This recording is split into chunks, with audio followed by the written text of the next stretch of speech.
Welcome once again. The prevailing economic situation in Zimbabwe has seen millions of Zimbabweans fleeing the country for a better life in the diaspora. This has come with a catch as more Zimbabwean caregivers are being tricked into coming into the UK by unscrupulous agencies known as sponsors who withhold up to half of their wages and force them to live in squalor. The desperate workforce shortages in Britain have fueled a scam that plays on the acute needs of nursing and care staff across Britain's hospitals and care homes, leaving vulnerable job seekers in debt bondage schemes. There are allegations that agencies often run by Zimbabweans in the UK and unregulated are exploiting the caregivers. Some caregivers who have spoken out against these sponsors say that they are paid 50% of their total salary, leaving them with nothing much to live on really, or to take care of their families back home. Now, joining us from the United Kingdom to speak more on this is Dr. Hilary Musarunwa, social scientist and commentator. Good morning. Thank you very much for joining us. Good morning. Thank you for hosting me, and good morning to your viewers. Now, let's talk about what's happening. From your perspective, you're a doctor in the UK. What could be pushing more Zimbabweans to be caregivers in the UK amidst all these allegations of it being abusive and it being modern-day slavery? Well, I think for starters, we need to admit that our government has failed us. Our leaders have failed us. And why do I say they've failed us? Because they are not addressing issues to do with poverty and unemployment in the country. So because of high levels of unemployment and poverty, you get to desperation. And desperation pushes you to do anything to ensure that your family survives, anything to ensure that you take care of yourself and your kids. So these people are pretty much being pushed by the need for a hope for a better future. But for me, I think the blame lays squarely on our government. They have failed to address the economic fundamentals in the country. And sadly, this, of course, leads to exploitation, in different ways. Which is some of the things that we're talking about this morning. So can you share with us, if you've met with people or you've spoken with people, how exactly is this exploitation carried out? So the exploitation is carried out in different forms. And for starters, we need to agree that there is a breach of contract. And which contract is it that is being breached? I think the first binding contract between the caregiver and the agency or the employer is the certificate of sponsorship. Why do I say so? Because that certificate of sponsorship specifies the hours and the stipulated wage that the person is supposed to be paid. It is that certificate of sponsorship that is used to bring someone into the UK. So the moment that these conditions are changed unilaterally, there is breach of contract. And how is this breach happening? There are people who have had their salaries deducted for recruitment costs and travel costs.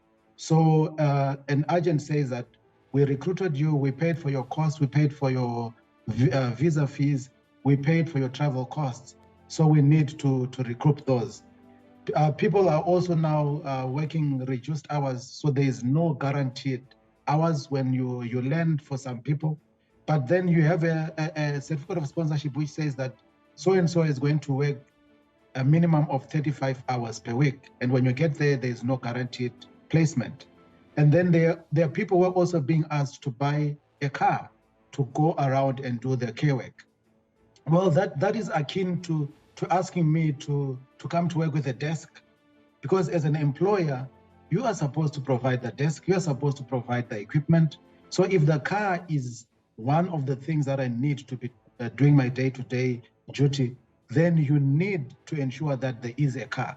The moment that you're forcing the caregiver to buy a car, then that's a different setup, and that car is my asset. So the fact that it's my asset, you should be able then to pay me for using my asset and on my terms. But you have got a number of cases where people are being told that for you to be doing the care work, you have to buy the car. So those are some examples. I mean, I came across someone who was being paid £1,600 before tax because of this bonding arrangement.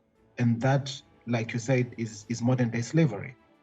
Would you say that the UK government has any role in this? Would you think that they have some form of liability in this, and can they put an end to this as well?